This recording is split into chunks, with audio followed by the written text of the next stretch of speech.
اعوذ باللہ من الشیطان الرجیم، بسم اللہ الرحمن الرحیم۔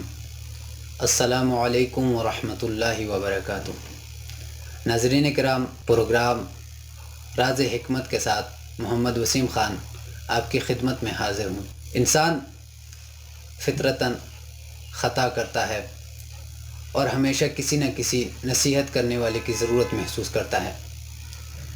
اسلام ایک ایسا دین ہے کہ جس نے مختلف زمانوں میں مختلف قصبوں سے مختلف لوگوں کو چنا تاکہ وہ انسانوں کی رہنمائی کریں اور ان کو نصیحت کریں۔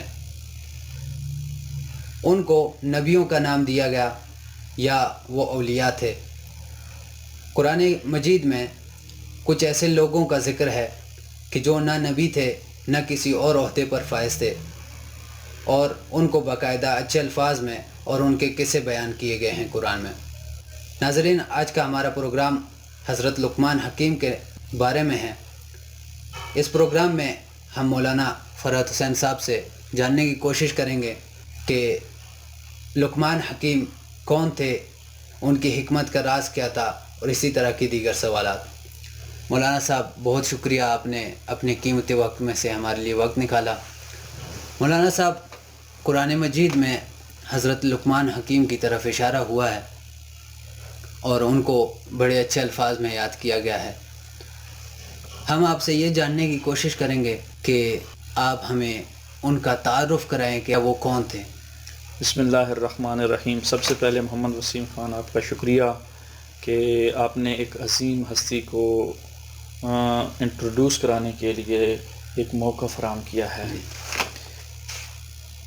کسی بھی شخصیت کو جاننے کے لیے، اس کے تعارف کے لیے دو ذرائع ہو سکتے ہیں، یا تو اس کا حسب و نسب ہوتا ہے یا اس کا کردار ہوتا ہے، یعنی اس کا نسب کام آتا ہے یا اس کا کردار کام آتا ہے۔ اور بحیثیت مسلمان ہونے کے ناطے ہم جو ہے دیکھتے ہیں کہ ہمارے نزدیک قرآنی شخصیات کو جاننے کے لیے قرآن بھی انٹروڈکشن کا ذریعہ ہے۔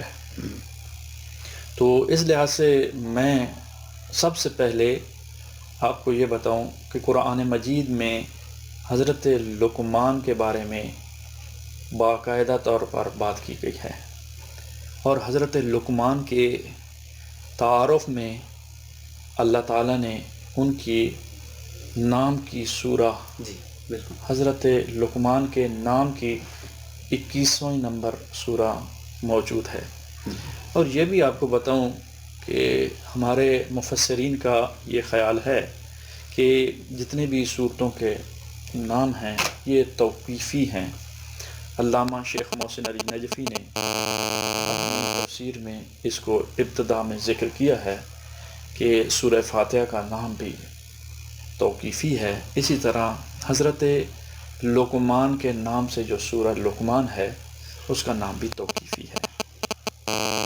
اور دوسرا، اس میں جو قرآن مجید کی آیات میں ذکر ہوا ہے وہ دو صورتوں میں باقاعدہ طور پر نام کے ساتھ بہت ساری شخصیات کے تعارف قرآن کرواتا ہے، اوصاف کے ساتھ، صفات کے ساتھ، لیکن یہاں حضرت لقمان کا بائی نیم جو ہے وہ تذکرہ موجود ہے۔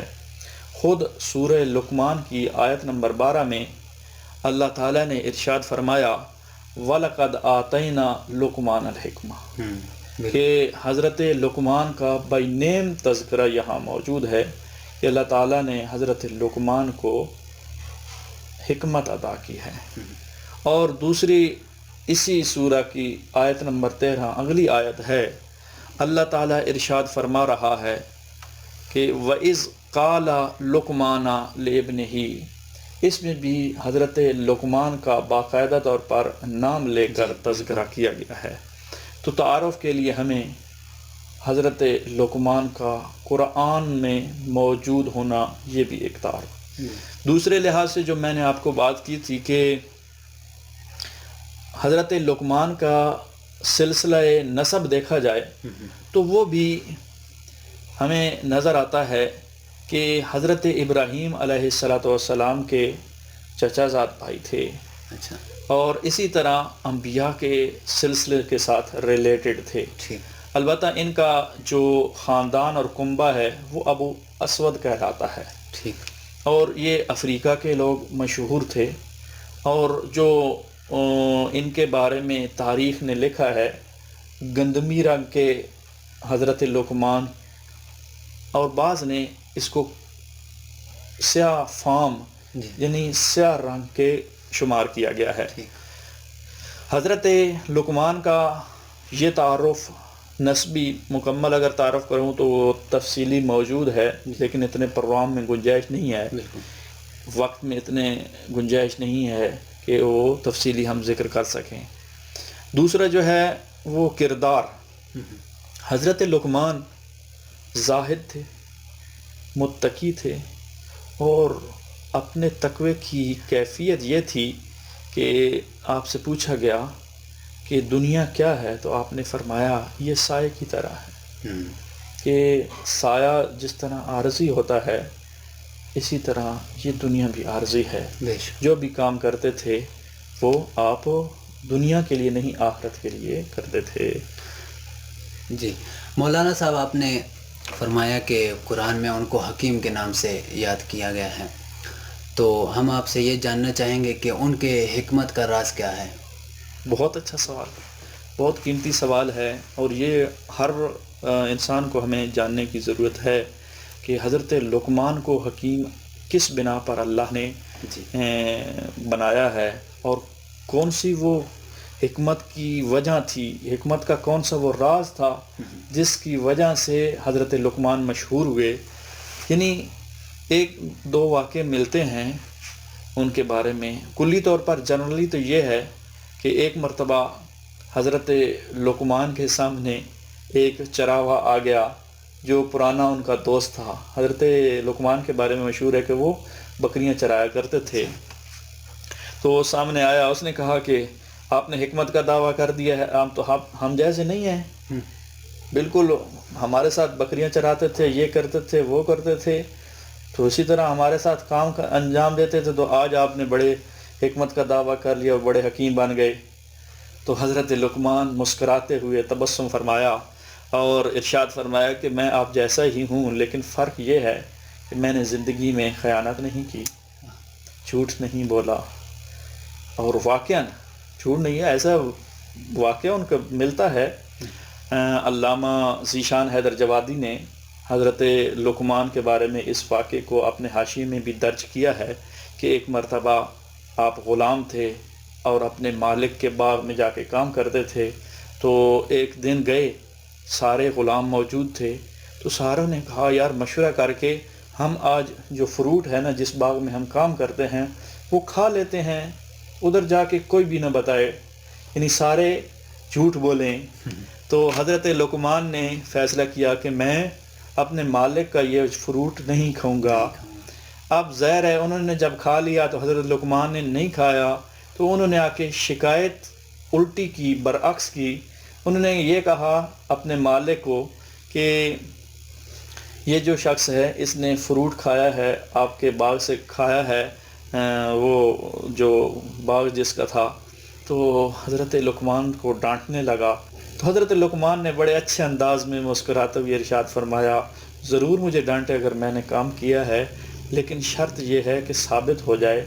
تو اس نے کہا مالک نے کہ ثابت کیسے کریں؟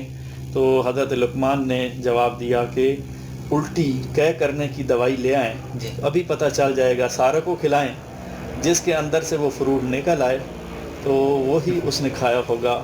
تو حضرت لقمان کے اس نسخے کو اس نے استعمال کیا اور دوائی منگوائی تو حضرت لقمان جو ہے وہ کھائی اور ان کے اندر سے وہ فروٹ نہ نکلا باقی غلاموں کے. تو اس وقت انہوں نے سزا دی. اور یہی ہے کہ سچ ہوتا ہے. تو حکمت کا راز جو ہے بنیادی طور پر وہ ان کا کردار اللہ تعالیٰ نے اس میں رکھا ہے، سچائی میں رکھا ہے، امانت میں رکھا ہے، اور دنیا میں اللہ تعالیٰ کے احکام کی بندگی میں رکھا ہے. مولانا صاحب آپ نے بہت خوب بیان کیا، لیکن ہم یہ آپ سے جاننا چاہیں گے کہ آپ نے یہ تو بیان فرما دیا کہ ان کے حکمت کا راز کیا تھا، لیکن ہمارے ناظرین کو آپ یہ بتائیں کہ حکمت ہے کیا، ذرا حکمت کا آپ تعارف کروا دیں۔